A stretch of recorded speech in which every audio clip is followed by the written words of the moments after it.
করোনাকালে ঘরবন্দি মানুষের জন্য ঘরে বসেই কিছু করার প্রয়াস নিয়ে সফটওয়্যার ইঞ্জিনিয়ার শিহাবুদ্দিন তৈরি করেন একটি অ্যাপ। লক্ষ্য ছিল তার মতো ঘরবন্দি মানুষের জন্য কিছু করা, আর এই কাজে নারীদের সাহায্য অপরিহার্য ছিল। তার আহ্বানে 30 জন নারী তাদের অবসর সময় কিছুটা সময় দিয়ে হোমমেড ফুড তৈরি করা শুরু করলেন। এর মধ্য দিয়ে যাত্রা শুরু হলো আগামীর উদ্যোক্তা নামক প্ল্যাটফর্মটি। এখন 8 শতাধিক নারী কাজ করছেন এই প্ল্যাটফর্মের সঙ্গে। 3 ক্যাটাগরি নারী উদ্যোক্তা এখানে আছে। একটা হচ্ছে ফুড সাইড, একটা হচ্ছে বেকিং সাইড, আর একটা হচ্ছে অর্গানিক প্রোডাক্ট, যেটা parcel side. Engineer Mohammad Shihabuddin, যিনি তার আগামীর উদ্যোক্তা ফাউন্ডেশন সাজিয়েছেন ই-কমার্স প্ল্যাটফর্ম, যেখানে তিনি ঘরে বসে থাকা ভীতু সন্ত্রস্ত নারী, যিনি বাইরে কাজে করতে স্বাচ্ছন্দ্য বোধ করেন না কিংবা আসতে ভয় পান, এমন নারীকে তিনি এমন একটি প্ল্যাটফর্ম উপহার দিয়েছেন যে প্ল্যাটফর্মে এসে নারী নিজেকে স্বাবলম্বী করে গড়ে তুলছেন। বছরে আমার 10 লাখ প্লাস হচ্ছে সেল।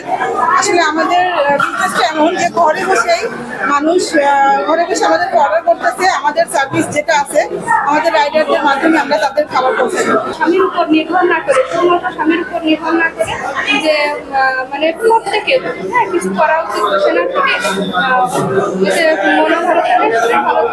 অবসর সময়কে কাজে লাগিয়ে অর্থ উপার্জন সম্ভব, এবং নারীরাই সেটা পারে এটা বোঝার সাথে সাথেই বাড়তে থাকে নারী সদস্য সংখ্যা। কেউ রান্না করা খাবার, পিঠাপুলি, কেউ বা খাঁটি গুঁড়া মরিচ, হলুদ, চাউলের গুঁড়া, গুড়, পাটালি, কেউ বা আবার তৈরি করেছেন কেক।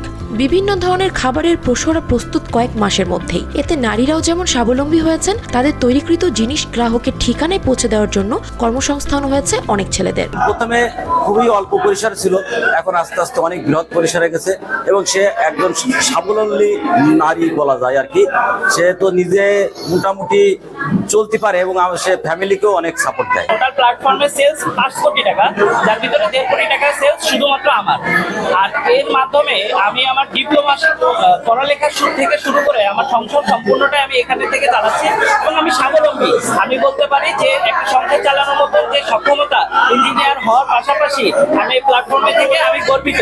খুব অল্প সময়ে যশোরে ব্যাপক সাড়া ফেলা নারী উদ্যোক্তাদের এই প্ল্যাটফর্মটি। এই বছর এই ফাউন্ডেশনটির ইনকাম প্রায় 1.5 কোটি টাকা, আর শুরু থেকেই এখন পর্যন্ত প্রায় 5 কোটি টাকারও অধিক উপার্জন করেছেন আগামীর উদ্যোক্তা। নারীরা সবকিছু পারে চাইলে, তাদের যদি একটু গাইডলাইন দেওয়া যায়, তাদেরকে যদি একটু সহায়তা করা যায়, পুরুষ হিসেবে আমরা যদি দায়িত্বটা যদি একটু পুশ করে দেওয়া যায়, যদি সুযোগ তৈরি করে দেওয়া যায়, তারা নিজেদের কিন্তু যোগ্যতা দিয়ে কিন্তু প্রমাণ করতে পারে। তো আমার এইটাই আমি করছি, যে আমি একটা সফটওয়্যার ডেভেলপ করে দিয়েছি, একটা সিস্টেম দাঁড় করাই দিয়েছি, বাকিটা আল্লাহ পাকের ইচ্ছা এবং তাদের প্রতিভার কারণে কিন্তু তারা আজকে সফল হয়েছে। প্রত্যেকটা জায়গায় যদি কোনো উদ্যোক্তা থাকে এরকম যারা চায় যে আমাদের সিস্টেমটা আপনারা দিন, আমরা ফ্রি অফ কস্ট তাদেরকে সিস্টেম দিয়ে দিব, তারা ওই সিস্টেমটাকে ফলো করে এবং ওই অ্যাপটাই ফ্রিতে দিয়ে দিব, তারা ওইটা ফলো করে তাদের অবস্থান থেকে তারা আবার চেষ্টা করবে। নারীদের অবসর সময়কে কাজে লাগিয়ে বছরে 1.5 কোটি টাকা উপার্জন শুধু চমৎকারই নয়, চিরসত্য সাক্ষ্য দিয়ে যায় কবি নজরুলের সেই অমর পঙ্গতির, বিশ্বের যা কিছু মহান সৃষ্টির কল্যাণকর অর্ধেক তার করিয়াছে নারী, অর্ধেক তার নর। Bangla affairs news desk.